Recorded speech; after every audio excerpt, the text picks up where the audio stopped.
Baik. Assalamualaikum warahmatullahi wabarakatuh.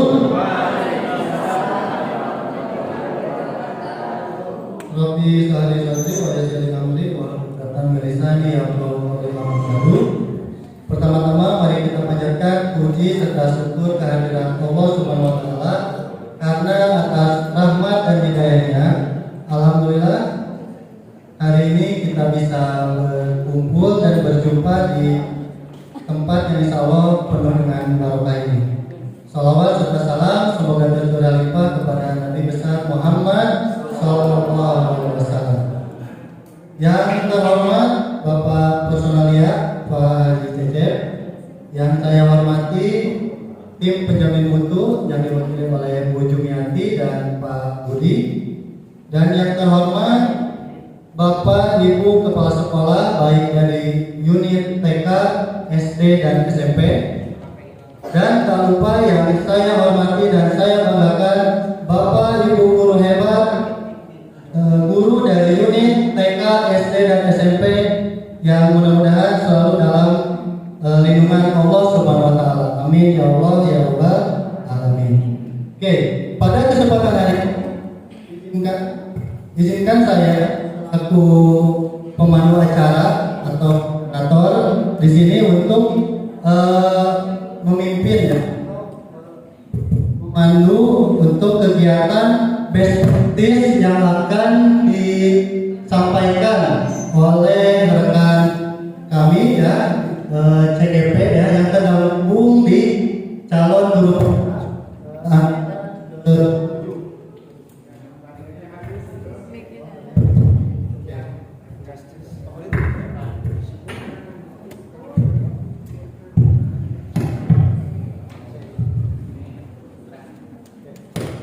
Baik, tadi best practice yang akan dilakukan oleh rekan kami ya dari calon guru penggerak angkatan ke-7 ya. Di sini izinkan saya untuk memperkenalkan calon penggerak dari angkatan ke-7 ya, yang berasal dari Sekolah Islam Terpadu Al-Madinah.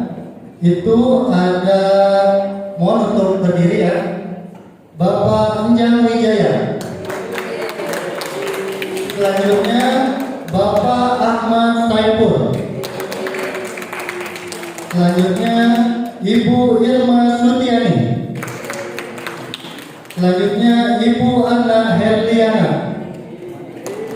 Selanjutnya Bapak Kasnadi. Dan yang terakhir ini ada Ibu Wahyu Simping Lestari.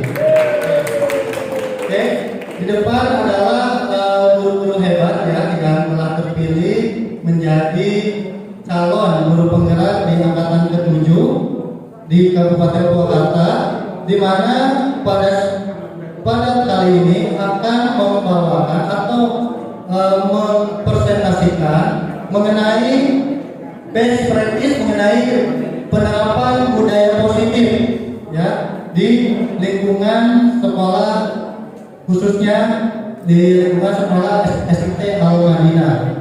Oke, sebelum beranjak ke materi inti, izinkan untuk Ibu Jumiati ya selaku TPM untuk memberikan sambutan dan membuka kegiatan best practice ini. Waktu dan tempat kami persilakan.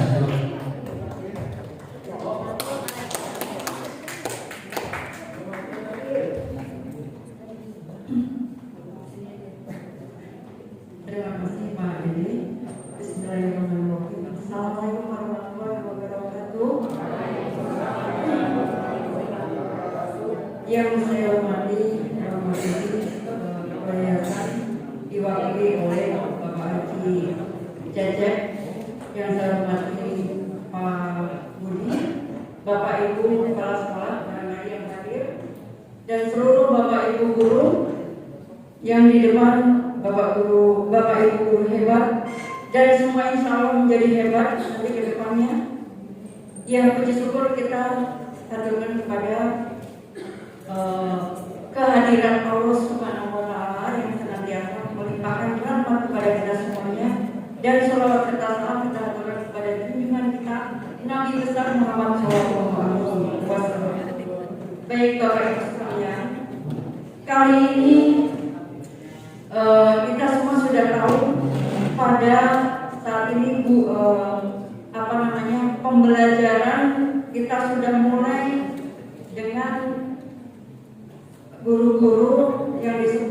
guru penggerak ya, CBG calon guru penggerak.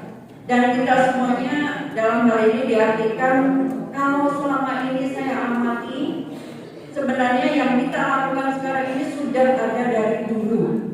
Sudah ada dari dulu, bahkan pada saat kurikulum 13 itu sudah ada.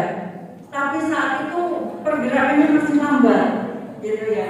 Nah, oleh Pak Nadiem sekarang ini digebrak supaya kita memang benar-benar bergerak untuk berubah, gitu ya.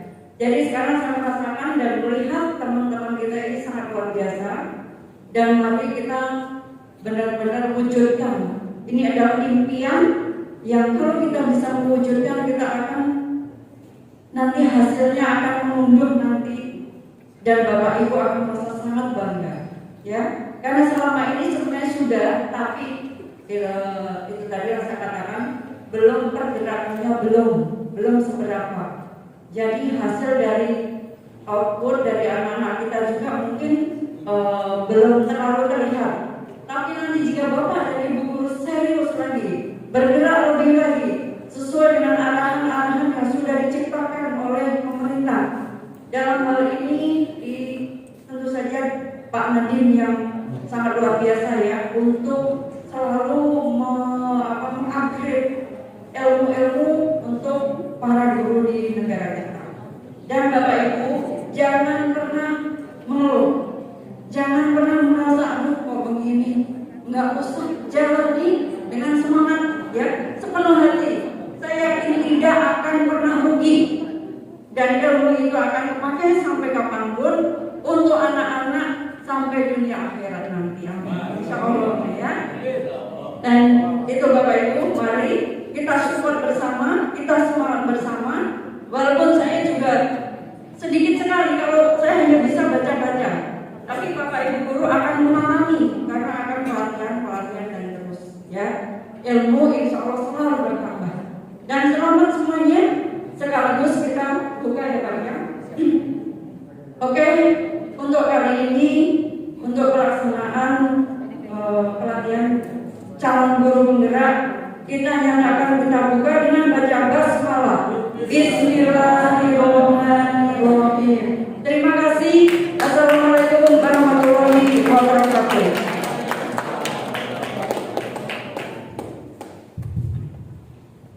Terima kasih kepada Ibu Jumiati, perwakilan dari TPM yang sudah membuka kegiatan kita pada hari ini.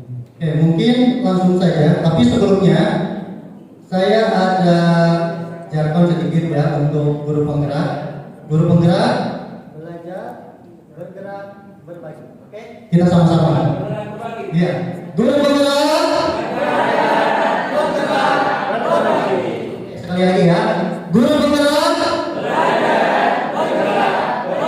Oke, tepuk tangan.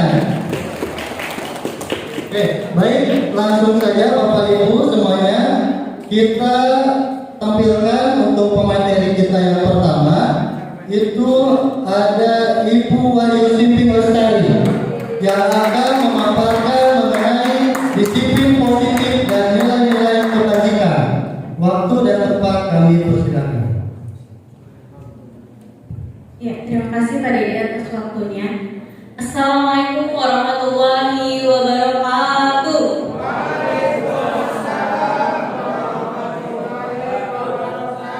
Sehat Bapak Ibu? Ya, terima kasih. Mungkin sedikit dari saya. Akan menyampaikan tentang disiplin positif dan nilai-nilai kebajikan. Boleh dilanjut Bu? Nah, sebelum kita masuk apa itu disiplin positif, kita harus tahu dulu apa itu makna disiplin. Disiplin itu berarti kan kita harus sesuatu tata tertib yang biasanya kita taati, kemudian ketaatan atau kepatuhan kepada peraturan. Nah, kalau untuk yang biasa kita pahami bahwa taat terhadap peraturan itu sesuatu yang dilakukan oleh diri sendiri. Tapi kalau kita tidak bisa melakukan sendiri, kita butuh orang lain untuk mentaati itu. Ya, seperti halnya anak-anak sekolah kita harus kita harus beritahu mereka bagaimana mereka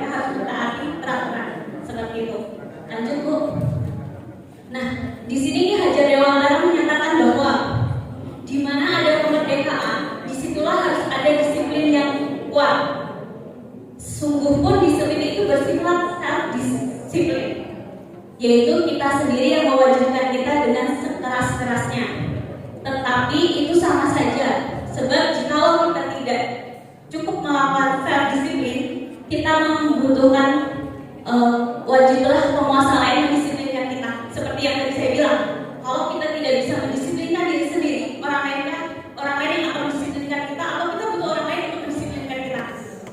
Seperti contohnya, maksudnya kita masuk rank 7/5, itu adalah aturan yang dibuat oleh orang lain, dan kita dipaksa atau dituntut untuk mau mengikuti disiplin itu. Lanjut.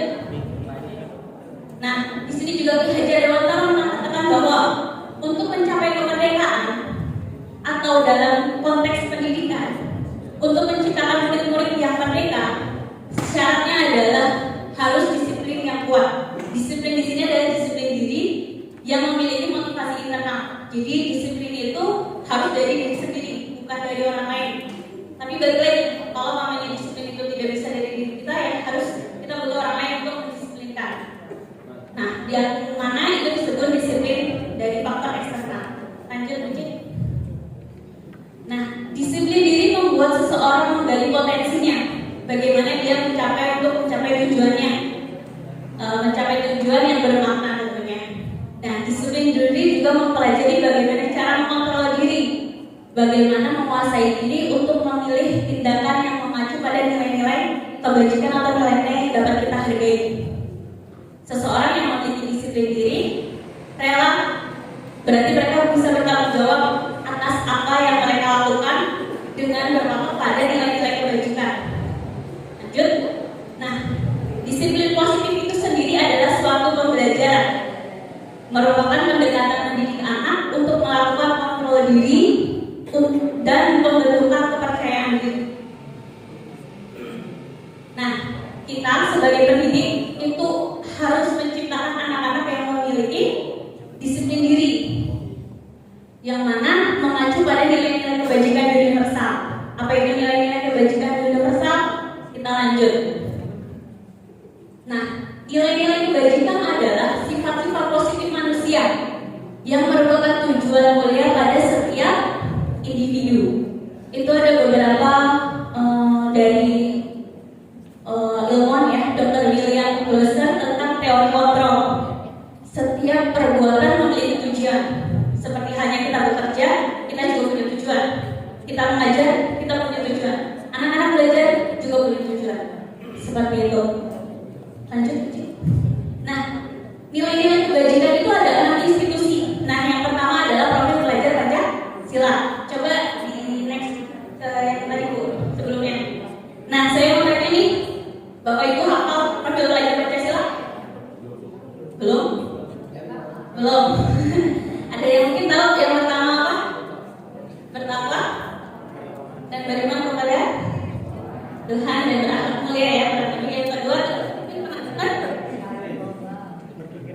berpikir kritis, berkepentingan global, mandiri, kreatif, bergotong royong. Ya, puji tolong. Nah, beriman bertakwa kepada Tuhan yang Maha Esa, berakhlak mulia, mandiri, berpikir kritis, berkepentingan global, bergotong royong dan kreatif. Lanjut, puji. Itu tadi adalah nilai-nilai kebajikan yang pertama. Ada 6. Nah, yang kedua adalah IBO Primary Years Program. Mohon maaf kalau bahasa Inggrisnya rada-rada. Nah, ini adalah sikap murid.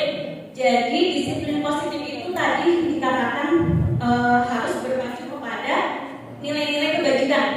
Nah, anak-anak tentunya tahu bahwa nilai-nilai kebajikan ini adalah, oh ini loh, profil pelajar Pancasila. Kemudian toleransi, rasa hormat, integritas, mandiri, dan lain sebagainya. Kurang lebih seperti itu. Lanjut. Nah, yang ketiga adalah 9 pilar karakter. Itu cinta kepada Tuhan dan segenap ciptaannya. Nah, Bapak Ibu bisa baca sendiri ya, karena banyak. Tapi kurang lebihnya sebenarnya sudah tercakup di profil pelajar ya. Kurang lebih juga sebenarnya kita benar kata Bujung tadi, apa yang ada di kurikulum penggerak sebenarnya kurang lebih kita sudah, hanya saja mungkin istilah-istilahnya yang berbeda seperti itu. Dan mungkin juga kita dituntut untuk lebih banyak bergerak dan mau bertindak. Lanjut. Nah, yang keempat adalah petunjuk seumur hidup dan keterampilan hidup. Keterampilan hidup dapat dipercaya, lurus hati, pendengar yang aktif,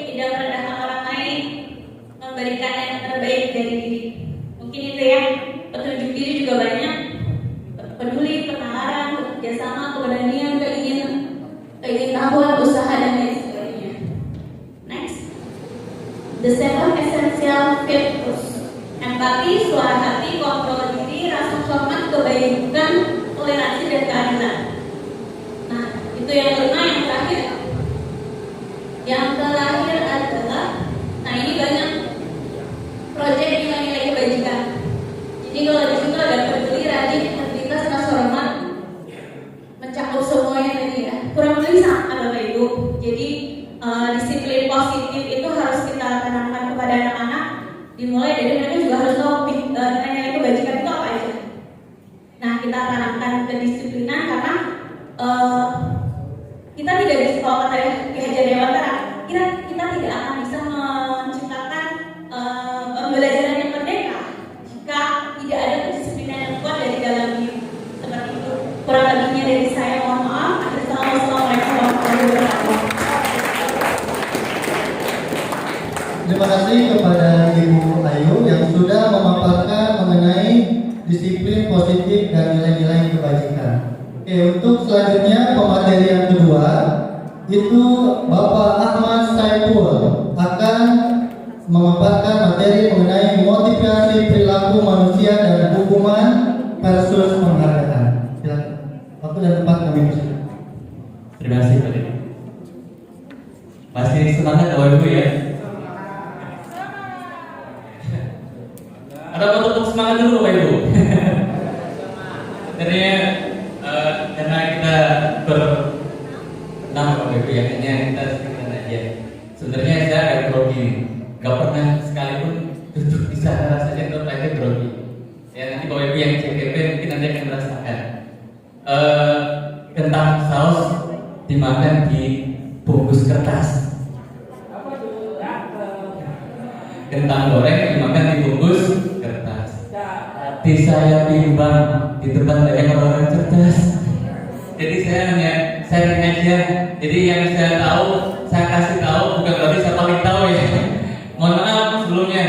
Ya, saya dapat kuliah motivasi perilaku manusia. Dan mungkin yang akan buat Bapak Ibu bertanya karena nanti pertanyaannya ditulis saja. Mungkin terkait dengan hukuman versus penghargaan.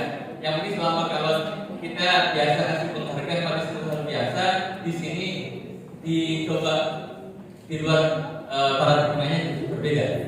Mungkin next door.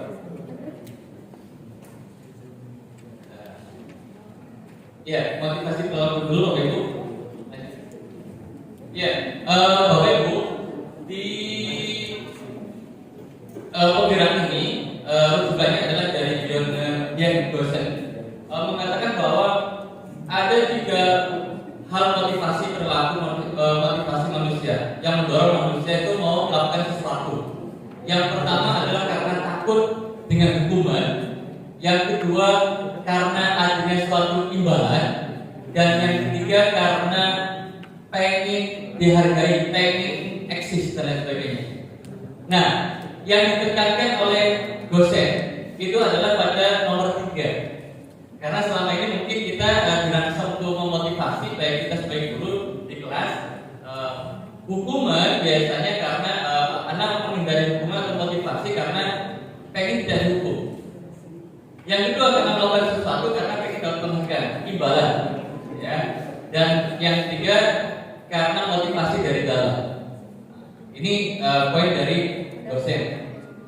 Mungkin nanti kita akan lebih berat di bagian ketiganya, ya Bapak Ibu ya. Mungkin ini suatu hal yang baru termasuk bagi saya. Next.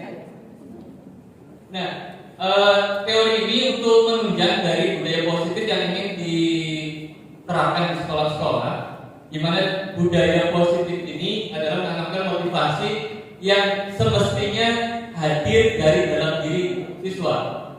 Jadi bukan karena adanya suatu hukuman, bukan karena suatu adanya penghargaan.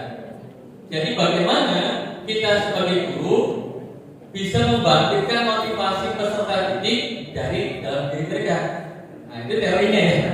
Ini teorinya. Jadi saya sendiri juga belum tentu bisa, ya. Tapi kita belajar bareng-bareng, gitu ya. Itu teorinya Bapak Ibu ya. Next.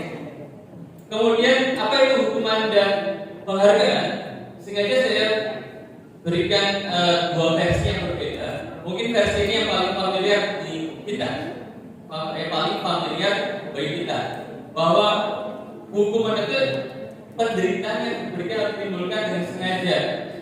Ya, yang ketika orang yang dihukum tentu saja akan menderita. Sedangkan kalau penghargaan ini kalau menurut Nalim Purwanto 2007 alat bagian dari alat pendidikan. Mungkin yang biasa dengan materi teori behaviorisme mungkin sudah terbiasa ya, bahwa teori tentang stimulus dan lain sebagainya.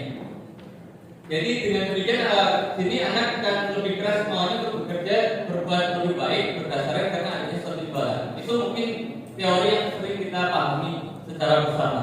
Nah, di kurikulum yang sekarang itu berbeda. Next book. Menurut Alfikon, ini rujukannya, di mana saya nggak tahu bagaimana tim dari Kemendikbud merancang ini dan memilih. Sekali lagi ini hanya sekedar teori yang mungkin rujukan yang dianggap sesuai dengan kurikulum yang sekarang. Mengatakan bahwa baik penghargaan maupun hukuman sebenarnya sama-sama kurang pas buat mendidik siswa.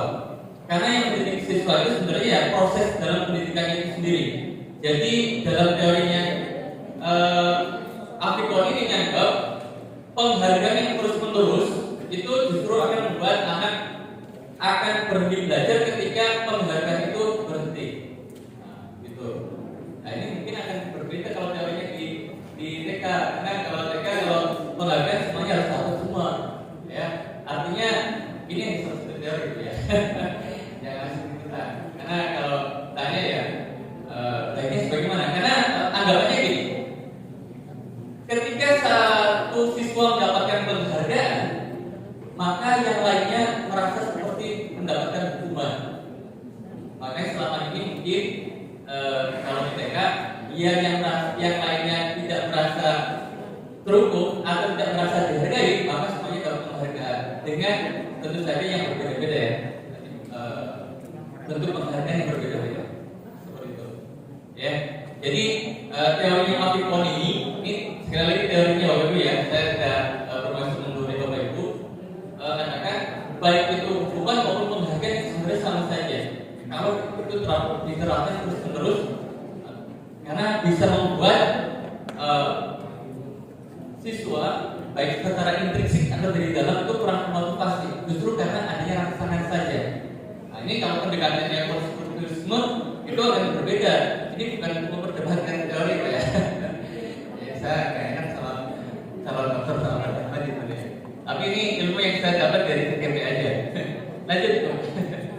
Nah, kenapa dikatakan bahwa hukuman dan penghargaan ini bisa saja punya pengaruh negatif?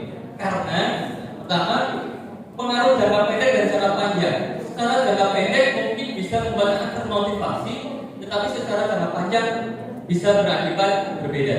Karena ketika penghargaan itu berhenti, mungkin motivasinya juga akan berhenti. Next.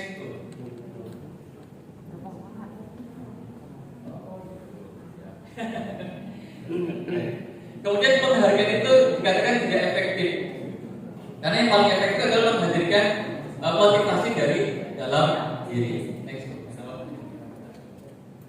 Bisa juga merusak hubungan, ya. Jadi mungkin ada anak yang dikasih hadiah dan yang tidak, itu katanya bisa merusak hubungan.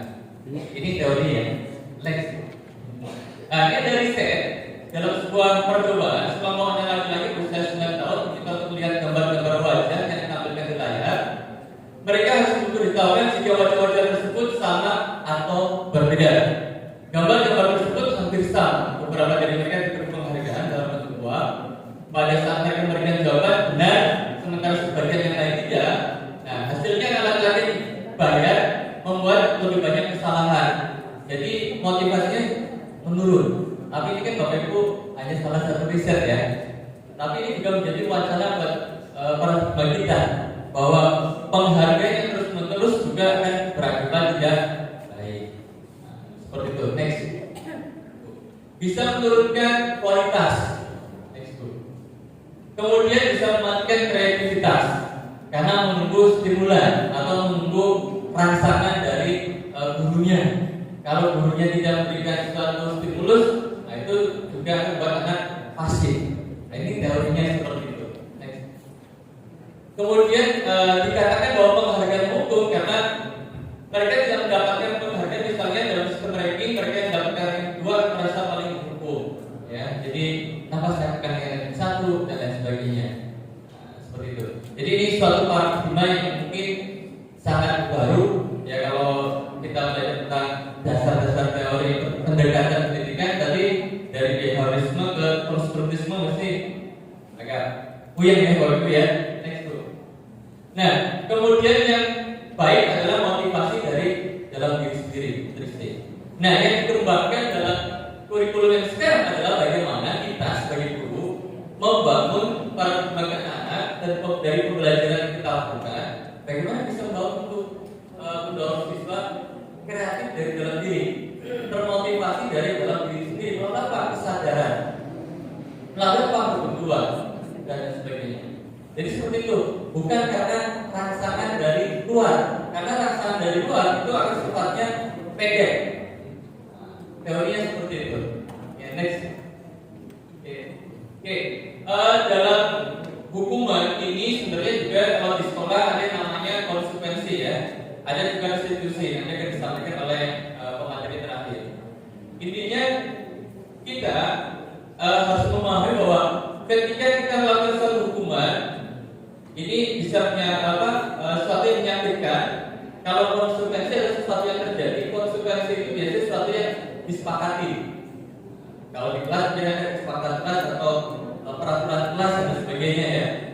Dan restitusi. Nah, yang diharapkan dari bagaimana cara kita mendidik di kelas adalah bagaimana restitusi merupakan pilihan, membangun kesadaran, membangun motivasi dari dalam diri. Mungkin itu saja dari saya, Bapak Ibu, karena kita bergantian. Karena banyak. Nanti materinya bisa ya, Pak. Banyak ya. Oke, sekali lagi terima kasih atas perhatiannya. Mohon maaf kalau ada kata saya salah dan tidak sopan. Terima kasih. Wassalamualaikum warahmatullahi wabarakatuh.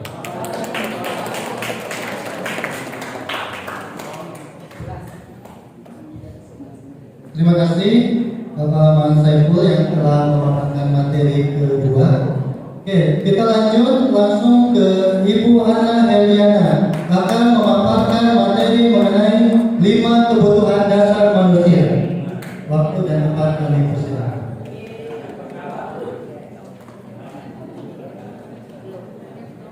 Baik Bapak Ibu, Assalamualaikum warahmatullahi wabarakatuh. Ya, mudah-mudahan Bapak Ibu semua tetap semangat ya mengikuti pengimbasan ini hingga akhir nanti. Baik Bapak dan Ibu semua, di sini saya akan menjelaskan tentang kebutuhan dasar manusia. Dilanjut, Bu Cik? Iya, kebutuhan dasar manusia itu sendiri adalah segala sesuatu yang memang dibutuhkan oleh manusia demi mempertahankan kehidupannya. Jadi kebutuhan fisiologis, kebutuhan psikologis itu harus seimbang sehingga kehidupan manusia bisa berjalan sebagaimana mestinya. Nah, di sini saya mengambil piramida dari Abraham Maslow. Nah, Maslow ini membuat piramida segitiga seperti ini, namanya adalah hierarchy of needs. Di sini ada 5 kebutuhan yang memang harus dipenuhi oleh manusia itu sendiri. Dari mulai kebutuhan yang paling bawah, yaitu kebutuhan fisiologi atau bertahan untuk hidup, sampai nanti akhirnya manusia bisa mencapai kebutuhan yang paling tinggi, yaitu aktualisasi diri. Nah, di sini kebutuhan yang pertama dan kedua itu adalah kebutuhan dasar.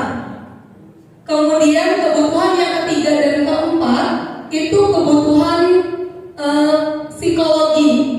Yang paling atas adalah kebutuhan pemenuhan diri. Saya akan jelaskan satu persatu. Dari mulai dilanjut, Bu Cika. Ya, dari mulai kebutuhan bertahan hidup. Di sini manusia pastinya membutuhkan yang namanya makan, minum, kemudian juga pakaian, tempat tinggal itu pasti harus terpenuhi. Artinya kebutuhan ini tidak bisa dihindari atau tidak bisa diabaikan.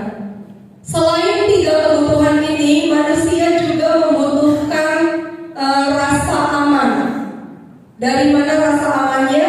Rasa aman untuk mencukupi kebutuhannya secara finansial, kemudian juga rasa aman untuk mendapatkan kesehatan, rasa aman untuk mendapatkan keselamatan hidup.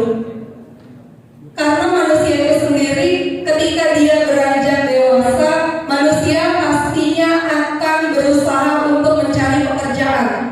Dia berusaha untuk mendapatkan penghasilan demi mempertahankan hidupnya. Kemudian juga manusia biasanya mau untuk membayar asuransi untuk kesehatan hidupnya, untuk keselamatan jiwanya. Itu namanya kebutuhan bertahan hidup. Yang kedua adalah kebutuhan cinta dan kasih sayang.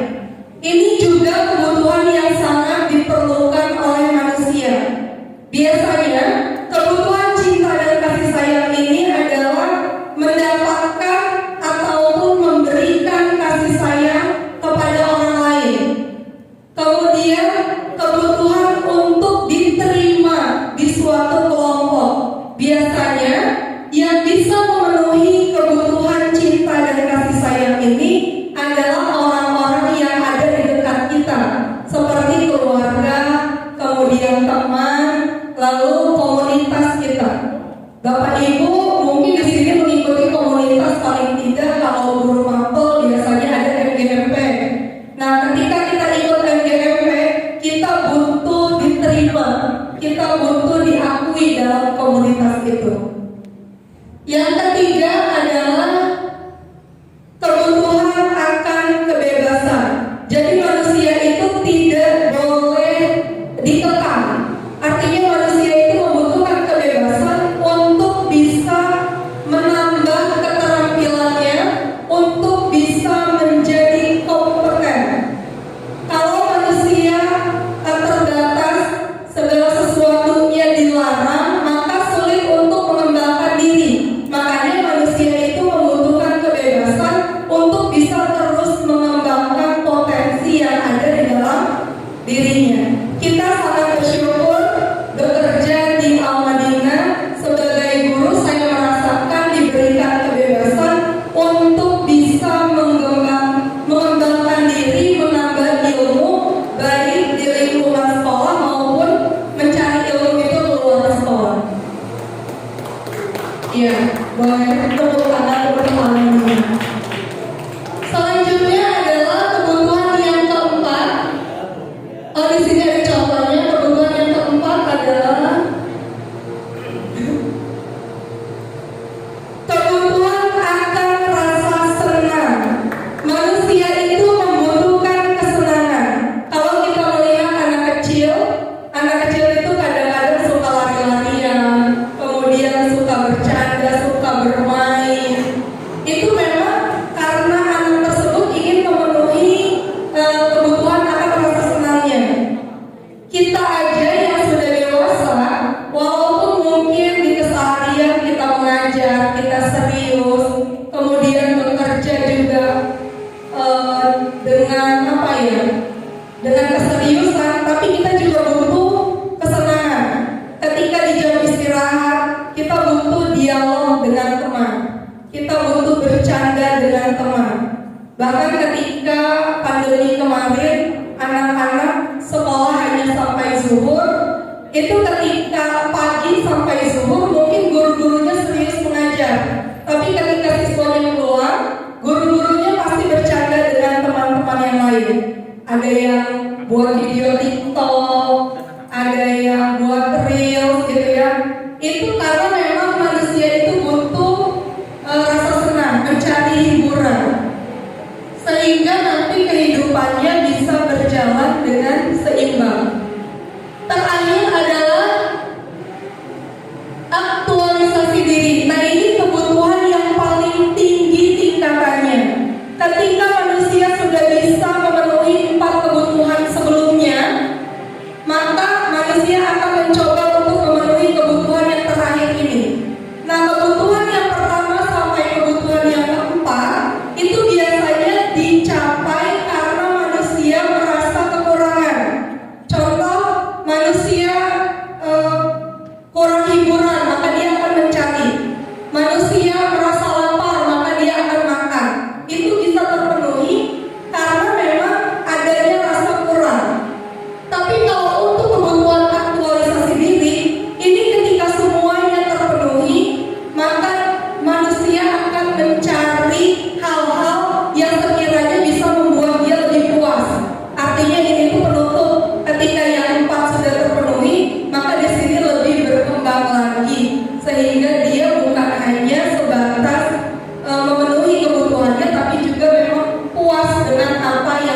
didapatkannya. Dilanjut. Ya, di sini contoh dari aktualisasi diri. Yang pertama adalah di mana manusia bisa memahami dirinya sendiri. Jadi melakukan sesuatu bukan hanya paksaan, bukan hanya karena tanggung jawab, tapi memang dia sudah paham dengan dirinya bahwa dirinya membutuhkan itu. Maka dia akan mencari sesuai dengan kebutuhannya. Lalu yang kedua adalah menolong sesama, bertindak sopan dan beradaptasi terhadap kondisi tertentu, memiliki tingkat kebebasan, memiliki rasa syukur yang tinggi, melihat semua hal yang terjadi dengan pandangan yang positif. Maka di sini kalau sudah sampai ke aktualisasi diri, artinya manusia bisa menjalani kehidupannya dengan baik, bukan hanya dipaksa untuk tetap bisa hidup, tapi memang dia hidup sesuai dengan keinginannya, sesuai dengan apa yang ingin dilakukannya.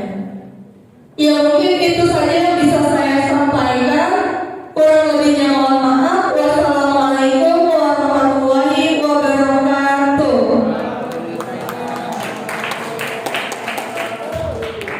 Terima kasih kepada Ibu Hana Herliana yang sudah memaparkan materi ketiga mengenai 5 kebutuhan dasar manusia. Oke, untuk menambah semangat kita sebelum ke materi yang keempat, mungkin kita tepuk semangat dulu ya Bapak Ibu semua. Nanti tepuk semangat.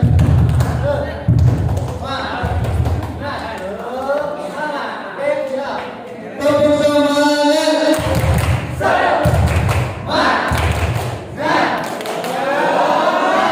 Oke, terima kasih. Semangat.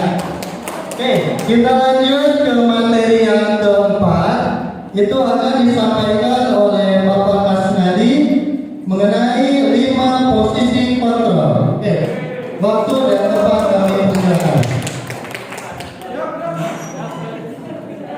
Baik, bismillahirrahmanirrahim. Assalamualaikum warahmatullahi wabarakatuh.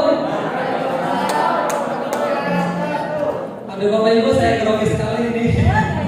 Insyaallah. Baik, Bapak Ibu, di sini saya akan menjelaskan 5 posisi kontrol. Ini hasil riset dari Diana Gosen yang mencari seperti apa wujud disiplin itu, ya. Setelah dikelompokkan, ternyata ada 5 posisi kontrol guru saat menghadapi masalah dari siswanya.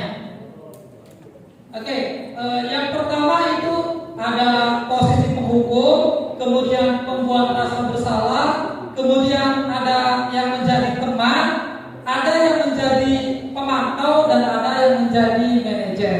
Ya. Berikutnya juga, nah ini salah satu contoh posisi kontrol guru. Terutama ini saya masa lalu ya. Jadi di posisi penghukum, hukuman itu kan sifatnya menyakiti ya, baik secara verbal ataupun fisik, dan biasanya hukuman itu tidak sesuai dengan kesalahannya, misalnya terlambat disuruh push up gitu. Nah, itu ya. Ciri-ciri posisi hukum itu biasanya gurunya juga bernada tinggi ya, marah-marah. Kamu datang terlambat, unjuk-unjuk begitu ya. Itu posisi kontrol penghukum. Kemudian posisi kontrol guru berikutnya yaitu membuat rasa bersalah. Dia tidak marah-marah, dia juga tidak bersuara keras, tapi menggunakan keheningan dan menggunakan kata-kata yang menyakitkan, menyentuh hatinya. Kamu itu gimana sih?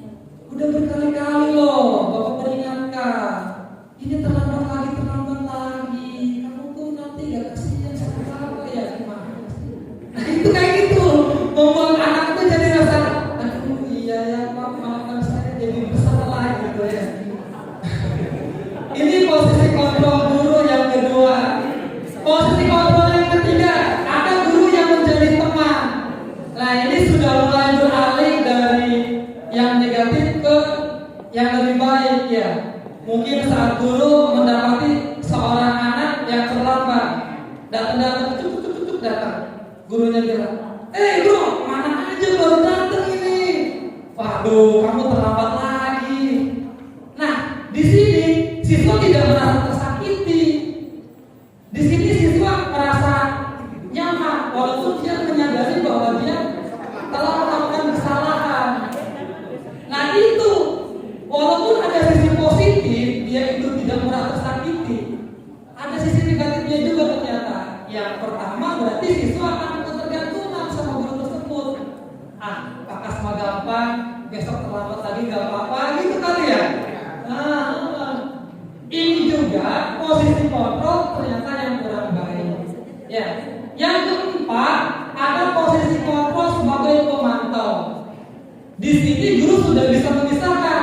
di mana dia sebagai teman, di mana dia sebagai guru. Jadi sudah mulai. Kalau misalkan ada orang datang, contohnya selalu terlambat misalkan ya, ada anak terlambat datang. Cuk, kamu tahu sekarang jam berapa? Tahu Pak. Jam 7:05, berarti terlambat ya? Betul Pak. Apa kira-kira konsekuensinya? Saya harus tinggal kelas Pak, diistirahat. Nah, guru di sini sudah lebih baik, tidak perlu marah-marah, tidak menyakiti, dan juga tidak menjadi ketergantungan siswa. Dia tuh menggunakan peraturan. Tuh, peraturan ini berarti kamu harus begini ya. Kamu kesalahannya ini, berarti kamu harus begini ya. Nah, baik siswa ataupun guru sudah mengetahui apa konsekuensi yang dia terima apabila melakukan kesalahan. Tetapi ternyata Bapak Ibu, ini pun belum begitu sempurna. Karena sekalipun siswa tahu apa yang dia lakukan itu salah, dan dia tahu apa yang akan dia terima konsekuensinya, tetap itu menyakiti siswa. Tidak membangun murid untuk mau memperbaiki kesalahan. Nah, disinilah kita sebagai guru diharapkan bisa memposisikan diri sebagai posisi manajer, yaitu posisi yang kelima. Manajer di sini dia sudah bisa menjadi seorang teman, juga sudah bisa menjadi seorang pengontrol, ya, pemantau. Nah, tetapi manajer di sini dia berusaha membangun kesadaran siswa, bagaimana siswa itu bisa memanage dirinya, bagaimana siswa itu bisa menyadari kesalahannya dan mau memperbaiki kesalahannya di kemudian hari. Bagaimana guru ini bisa membangun motivasi intrinsik siswa itu dengan cara apa? Yaitu dengan cara segitiga restitusi. Bagaimana segitiga restitusi itu? Nanti sama panjang ya. Cukup dari saya. Assalamualaikum warahmatullahi wabarakatuh. Baik, terima kasih kepada Bapak Kasnari yang sudah menyampaikan materi keempat mengenai 5 posisi kontrol. Oke, selanjutnya untuk pemateri yang kelima kita panggil Ibu Irma Sutiani akan memaparkan materi mengenai keyakinan kelas. Waktu dan tempat kami persilakan. Bagaimana Bapak Ibu, masih semangat? Semangat ya, saya harap semuanya masih tetap semangat. Nah, kali ini izinkan saya akan memaparkan materi tentang keyakinan kelas. Saya yakin di sini Bapak Ibu semuanya pasti saat mengawali pembelajaran awal semester pasti membuat yang namanya keyakinan kelas atau mungkin peraturan kelas. Ya, apa itu keyakinan kelas? Keyakinan kelas merupakan salah satu disiplin positif yang bisa kita terapkan dalam membangun budaya positif di sekolah sesuai dengan misi sekolah penggerak bahwa kita harus kan budaya disiplin positif agar anak-anak semakin positif dalam menjalani persekolahan. Selanjutnya, adapun tujuan diadakannya kesepakatan kelas. Yang pertama yaitu menciptakan pembelajaran yang berpusat pada murid. Ya, jadi di sini kita bisa meminta murid untuk membuat keyakinan kelas atau peraturan apa sih yang mereka inginkan dalam kelas. Yang kedua, memunculkan keterlibatan murid dalam menentukan kelas yang diimpikan, sehingga murid lebih bertanggung jawab akan keputusan yang mereka buat bersama-sama. Insya Allah, karena keputusan atau kesepakatan mereka buat sendiri, jadi mereka akan mengikuti atau peraturan-peraturan akan mereka laksanakan karena kesepakatan mereka buat sendiri. Selanjutnya, menumbuhkan komunikasi efektif antara murid dan guru. Misalnya di SD kan ada murid dan siswa, jadi sama-sama nih dikomunikasikan kira-kira apa ya peraturan kelas atau aturan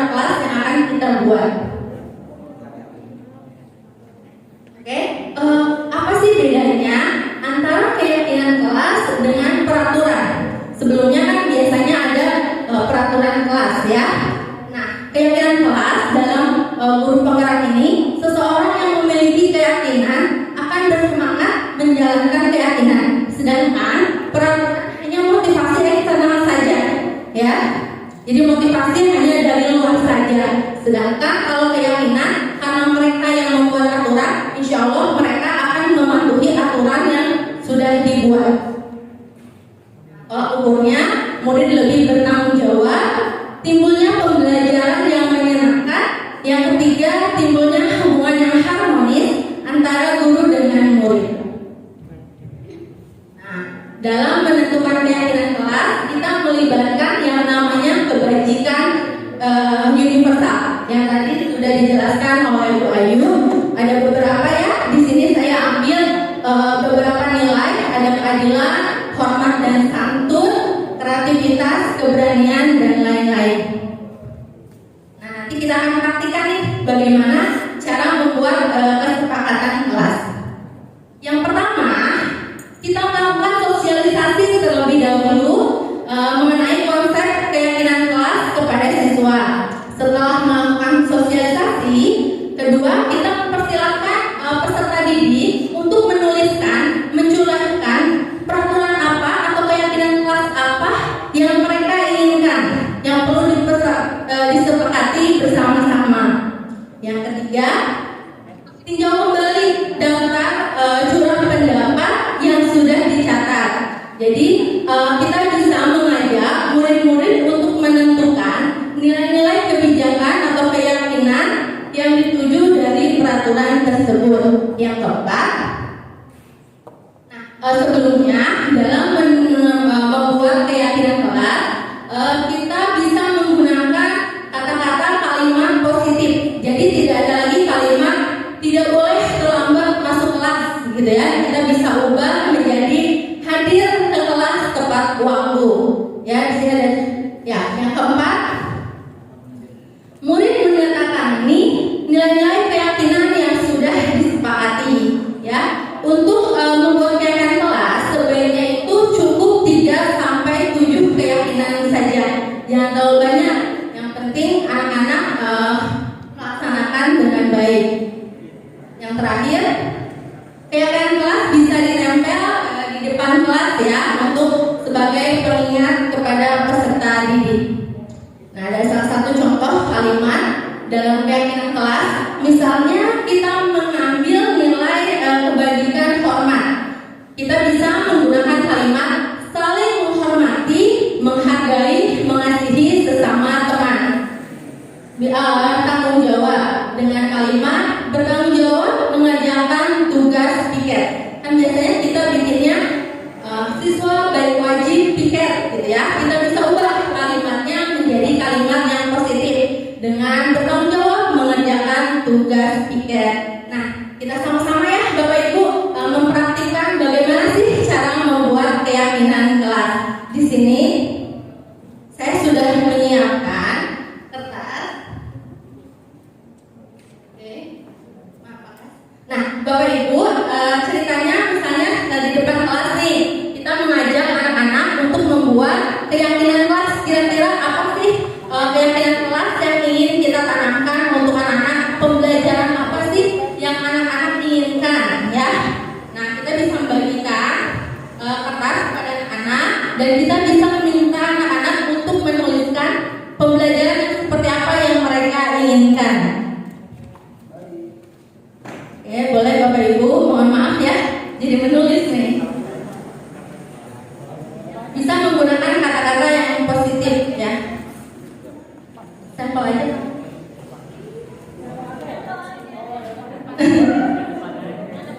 Nah, ceritanya udah ini selesai dibagikan ya. Nah, bagi yang sudah, nanti kita bisa meminta peserta didik untuk maju ke depan kelas, menempelkan keyakinan kelas yang mereka inginkan. Ya, bagi yang sudah menulis, Bapak Ibu boleh ditempelkan di depan.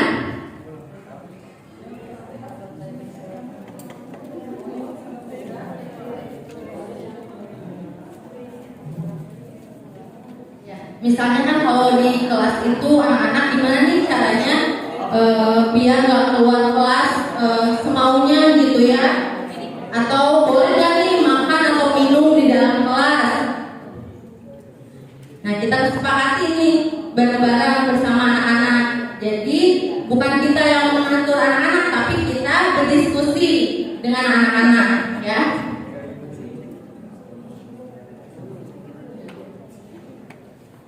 Ya, boleh Bapak Ibu ceritanya sudah nih semuanya. Boleh ditempel. Masih lagi? Silakan. Oke, Pak Jarmadi boleh.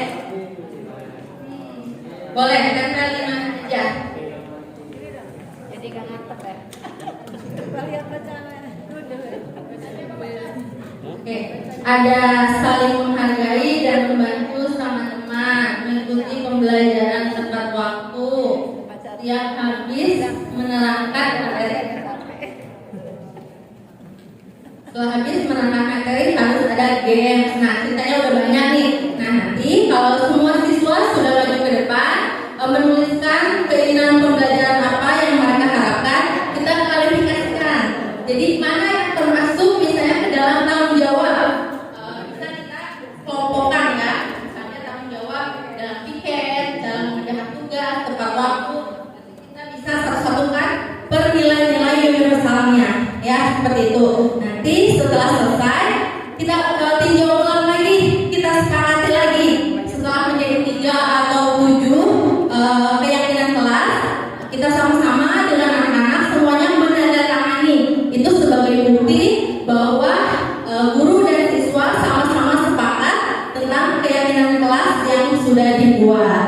Ya, baik Bapak Ibu, itu saja langkah-langkah bagaimana cara kita menerapkan keyakinan kelas di kelas kita masing-masing. Mudah-mudahan dengan kita membuat keyakinan kelas, kita dan peserta didik dapat melaksanakan pembelajaran dengan baik, dan kita sebagai guru dapat menanamkan nilai disiplin positif untuk anak-anak ya. Mungkin itu saja dari saya. Kurang lebihnya mohon maaf. Wassalamualaikum warahmatullahi wabarakatuh. Terima kasih kepada Ibu Irma Setiani yang sudah memaparkan materi mengenai keyakinan kelas, ya, dan mempraktikkan juga tadi ada sampel dari Bapak Ibu guru bagaimana membuat suatu keyakinan kelas untuk murid-murid kita nanti di kelas. Oke, sebelum beranjak ke materi yang terakhir, yang ke-6, mungkin sekarang kita main games dulu. Games Games untuk speaking atau apa ya, konsentrasi ya, konsentrasi Bapak Ibu semuanya. Oke, sekarang perhatikan apa yang saya lakukan dan mohon untuk ditirukan ya. Baik, sekarang mohon Bapak Ibu semuanya angkat tangannya. Angkat tangan satu aja, satu yang kanan atau yang kiri. Sekarang putar ke arah kanan. Putar ke arah kanan. Oke, putar tambah kencang. Putar ke arah kiri. Naik turun. Oke. Putar ke arah kanan lagi. Terus putar tambah kencang. Sekarang gosok dagunya. Gosok dagunya. Gosok dagunya, dagu. Gosok dagunya. Oke, gosok dagunya. Oke. Tadi ada yang dagunya di sini. Dagunya yang benar, berarti itu masih konsentrasi. Oke, terima kasih. Kita lanjut saja langsung ke materi yang ke-6 atau yang terakhir. Kita sambut ke materi kita yang ke-6. Bapak Enjang Wijaya akan memaparkan tentang segitiga restitusi. Waktu dan tempat kami persilakan. Terima kasih Pak Dede. Izin Pak Cecep, Pak Ilyas, Pak Supri, Manje, Ujung, dan teman-teman CGP lainnya. Assalamualaikum warahmatullahi wabarakatuh. Ibu-ibu tolong jawab. Bapak-bapak diam dulu. Jawabannya udah saya kasih tahu. Jawab dengan kata siap. Bisa? Contoh. Ibu-ibu siap pulang? Gampang kan? Nah, Jawab pertanyaan saya dengan kata siap itu. Ibu-ibu siap pulang? Siap kaya raya? Siap naik gaji? Siap punya anak lagi? Siap dipoligami? Katanya siap tadi. Bapak-bapak, siap pulang? Siap. Siap kaya raya? Oke. Siap beli expander? Oke. Siap punya istri lagi? Oke, kita lanjutkan ya. Terima kasih atas jawabannya. Saya mau tanya, judul materi kita apa? Siapa yang masih ingat? Budaya positif. Judul kita budaya positif. Terima kasih Bapak Carmadi alias Mr. Cak. Untuk menciptakan budaya positif di sekolah, apa yang harus kita lakukan? Siapa? Siapa keyakinan kelas? Disiplin positif. Disiplin positif itu apa? Disiplin positif apa? Apakah itu yang ada hukuman-hukumannya? Apa?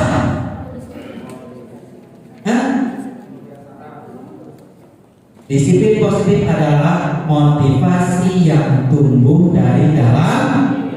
Caranya gimana untuk menemukan motivasi positif itu? Datang tepat waktu itu ada hasilnya. Gimana caranya? Tadi yang disebutkan sama Pak Ida gimana? Tadi disebutkan Pak Ida dengan keyakinan kelas. Pagi-pagi saya seperti biasa, ya, turun dari angkot, seberang depan Presiden Bogor, jalan sedikit, biasanya langsung sampai ke sekolah. Tapi tiba-tiba saya dipanggil sama teman saya, "Jom, sini dulu." Wah, kata saya, "Jadi pada ngapain? Lo kok belum pada masuk? Udah lu sini aja."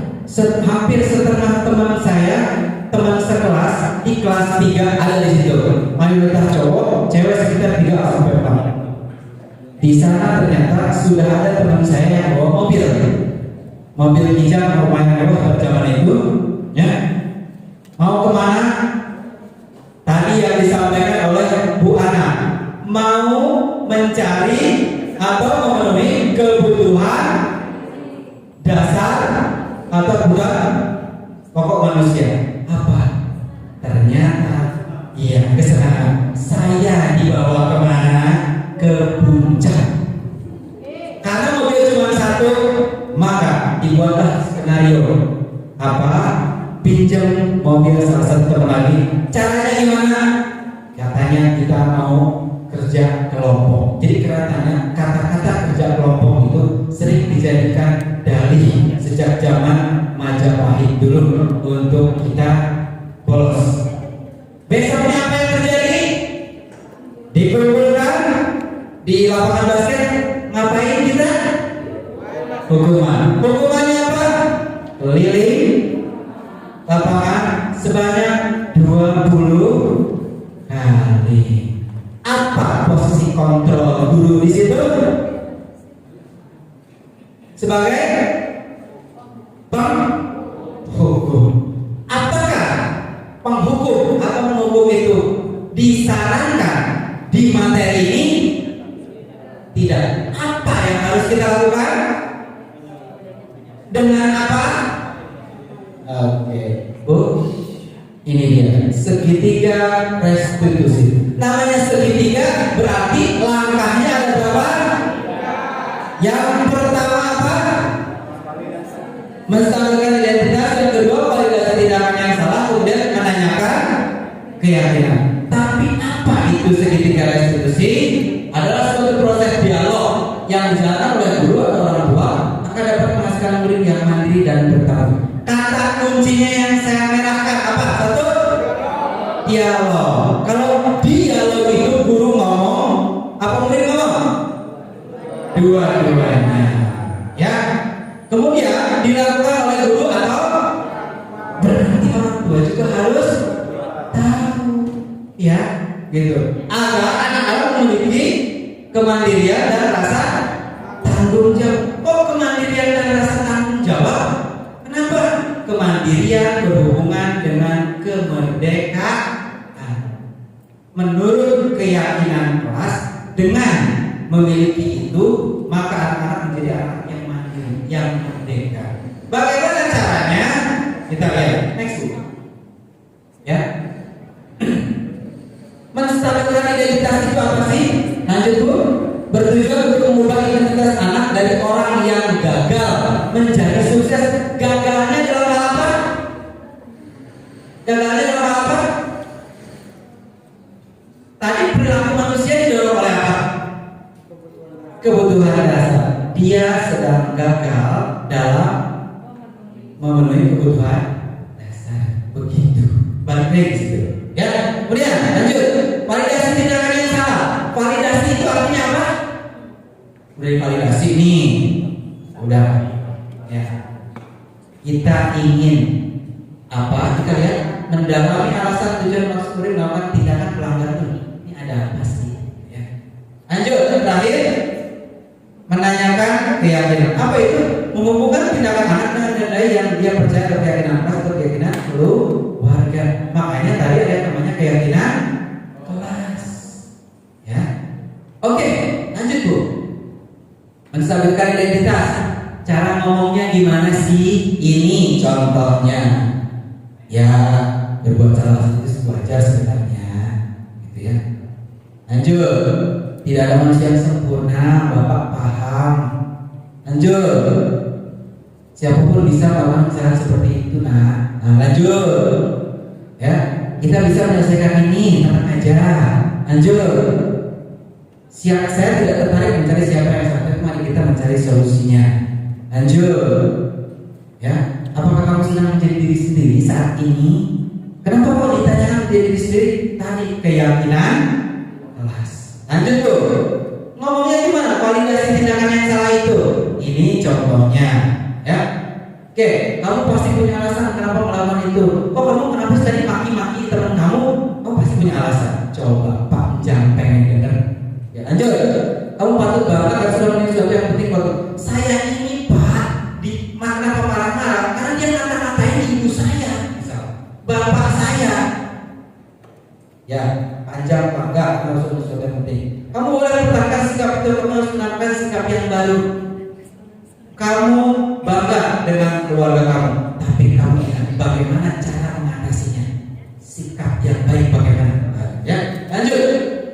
Kamu pasti punya alasan. Ini kita tahu ya. Lanjut. Padahal kamu bisa bahkan mengungkul. Oh tadi kamu maki-maki dia. Iya. Kamu mengungkul enggak? Enggak. Bagus itu kamu enggak mau sampai mengungkul. Gitu. Berarti kamu punya kontrol diri yang udah bagus. Nah gitu ya. Lanjut. Untungnya kamu bisa menahan diri. Nah ini. Kemudian lanjut lagi. Apa sih yang kamu lakukan pada saat itu? Ya kan saya ingin membela harga diri orang tua saya Pak. Lanjut.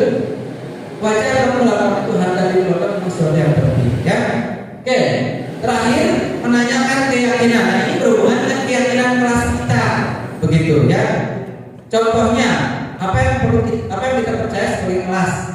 Jadi kelas keyakinan kelas itu makanya harus ditempel itu biar anak-anak nggak bingung dan ketika kita mau melakukan sesuatu, keyakinan kelas kita, gitu ya. Dibagi lagi aja tuh. Apakah nilai umum yang sudah kita sepakati? Nah, ini kelas itu ya. Kemudian apa bayangan kita tentang kelas yang ideal, yang saling menghormati, disiplin, tanggung jawab yang begitu ya. Lanjut. Kamu mau jadi orang seperti apa? Sesuai dengan disiplin Pak, tanggung jawab, respect dan lain sebagainya. Lanjut. Apakah kamu masih ingat keyakinan kelas masalah ini? Nah ini ya, keyakinan kelas. Kemudian menurut kamu tindakan kamu sesuai dengan keyakinan kelas ini? Ini contoh-contoh ya. Supaya kita lebih paham lagi, kita lihat video berikut ini.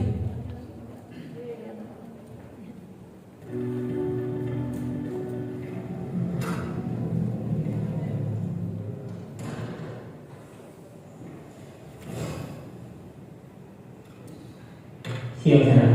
Siang Pak. Sudah lama nggak ketemu Sarah? Kenapa hari ada di sini? Kesel Pak, kesel banget. Masa aku dikatain tukang fitnah Pak? Ya aku marah lah. Aku baru dikatain mereka di depan kelas. Kesel banget. Oh begitu. Ya pasti kamu marah dan kesal. Bapak juga akan marah apabila ada yang menuduh Bapak seperti itu. Kemudian pada saat itu kamu mau melakukan apa? Ya saya harus memakai mereka lah Pak. Kesel banget, saya bentak-bentak dia depan teman-teman lain. Oh begitu. Pasti kamu melakukan seperti itu karena suatu alasan tertentu kan? Iya lah, masa saya diam saja Pak. Ya saya bela diri lah. Masa saya dituduh tukang fitnah? Ya wajar lah. Mempertahankan harga diri itu sesuatu yang penting buat kamu. Untung kamu tidak bertindak lebih gagal lagi. Hanya yang bentak-bentak. Iya Pak. Untung saya masih bersabar dan hanya membentak saja. Sudah gemes padahal, saya pasti bela diri lah. Ya pasti ya. Tapi kamu memilih untuk tetap bertahan dan bersabar. Kamu memilih untuk tidak berbuat lebih parah lagi. Iya. Nah, sekarang coba kita lihat lagi tindakan kamu yang bentak-bentak Eka di kelas. Tindakan kamu itu kira-kira sesuai dengan keyakinan kelas atau prinsip kamu tidak? Enggak lah Pak. Capek Pak jadi pemarah. Jadi keyakinan atau prinsip mana yang kurang sesuai dengan keinginan kamu? Ya, saya sebenarnya sangat menghargai orang lain. Mungkin saat itu saya menjadi emosi, jadi tidak menunjukkan sikap itu. Kamu meyakini tidak menghargai orang lain itu penting buat kamu? Yakinlah Pak. Iya, setuju. Kita harus saling menghargai. Namun ada juga keyakinan yang kita sepakati yang perlu kita jalankan apabila kita sedang marah, kan? Ya, saya bisa lebih proaktif, mulai dengan diri sendiri. Saya bisa jadi lebih bersabar, mengambil waktu jeda untuk berpikir mau apa selanjutnya. Kira-kira kamu bersedia memperbaiki masalah ini tidak? Bersedia Pak. Kalau kamu memperbaiki masalah ini, kamu akan menjadi orang seperti apa? Saya akan menjadi orang yang bertanggung jawab kali ya Pak. Dan senantiasa proaktif. Iya, menurut kamu bagaimana rasanya menjadi orang seperti itu? Ya nyaman lah, bangga bisa bersabar dan menahan diri. Baiklah kalau begitu. Yuk kita pikirkan bagaimana memperbaiki masalah ini. Pertanyaan terakhir.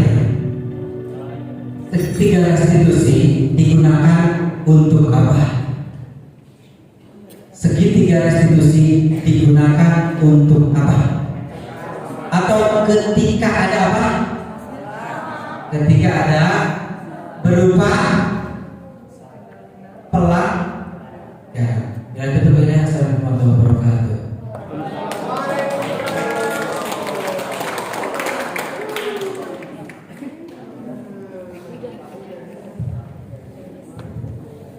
Mungkin azan dulu ya Bapak Ibu semuanya sebelum nanti kita lanjut ke sesi pertanyaan. Ya. Mungkin kita batasi ada 3 pertanyaan saja.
Aktualisasi. Harus aktualisasi. Yakin. Jadi bagaimana solusinya? Iya, resist.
Oke, baik Bapak Ibu, kita lanjut. Masih semangat ya? Oke. Terima kasih, kita kasih aplaus dulu untuk para pemateri ya. Kita pada sore hari ini. Mungkin langsung saja kita buka sesi pertanyaan untuk 3 pertanyaan saja. Baik, silakan. Mau dari Bapak terlebih dahulu atau Ibu terlebih dahulu? Boleh? Kasih tangan. Silakan Pak. Ya. Silakan Pak, saya menyampaikan pertanyaannya nggak susah ya. Pilihan ganda. Bismillahirrahmanirrahim. Assalamualaikum warahmatullahi wabarakatuh. Waalaikumsalam. Panjang dan calon berkaitan tujuh saya hormati kepala sekolah. Ini panjang menggelitik lah, ini luar biasa materinya yang panjang. Panjang dong terakhir soalnya. Ya, berkaitan dengan restitusi. Terkait dengan restitusi, bagaimana caranya kan menciptakan kondisi bagi murid untuk memperbaiki kan kesalahannya. Bagaimana pola pikir guru dengan siswa yang harus satu sama lain mempengaruhi kan begitu. Pertanyaan saya simpel Pak Ustadz Jan. Kalau seandainya mungkin tadi di video adalah anak yang memang paham betul, ngerti, iya Pak bahwasanya itu saya salah. Tapi bagaimana kalau itu anak, Pak saya benar, dia yang salah. Apa yang saya lakukan salah, apa yang saya lakukan benar. Nah ini bagaimana caranya bagi KPD dengan guru dengan pola restitusi yang kita berikan kepada siswa tersebut. Itu saja bagian atau guru. Assalamualaikum. Waalaikumsalam warahmatullahi wabarakatuh.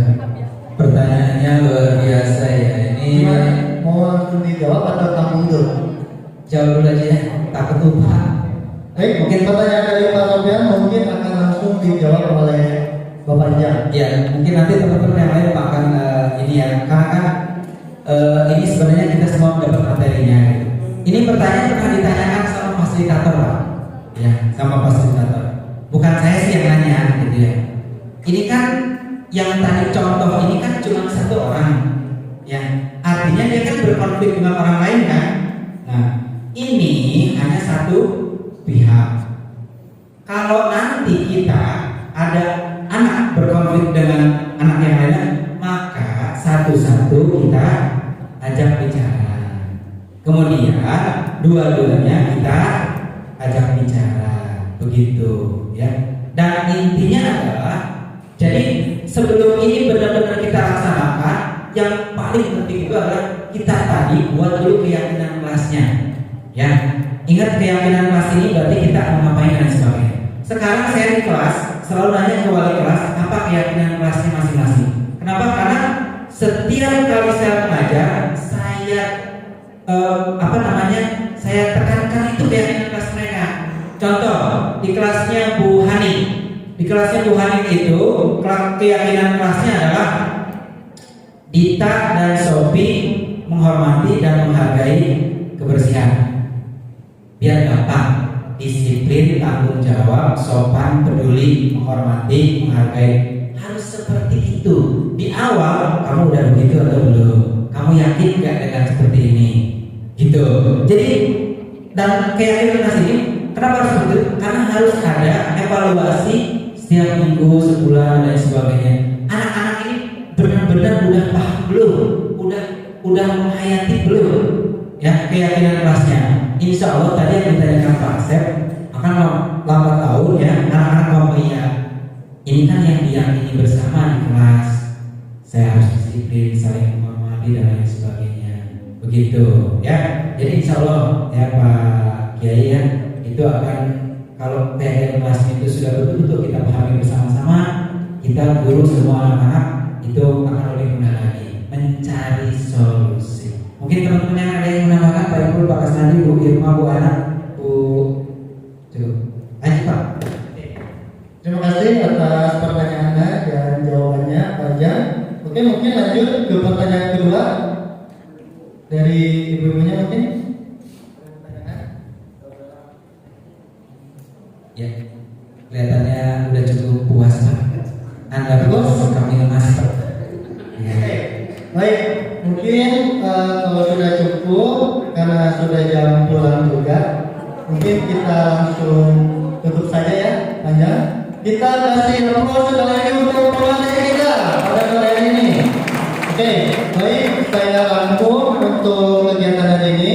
Intinya kita sebagai pendidik mungkin apalagi di era pendidikan di abad 21 ini harus mempunyai kompetensi. Itu pun bagi saya ya pribadi. Yang pertama yaitu mampu menerapkan pembelajaran yang berpusat pada murid. Yang kedua memiliki kemampuan untuk fokus pada tujuan.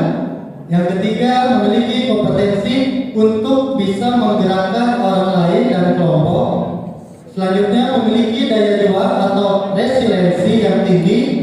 Selanjutnya memiliki kompetensi kepemimpinan dan bertindak mandiri.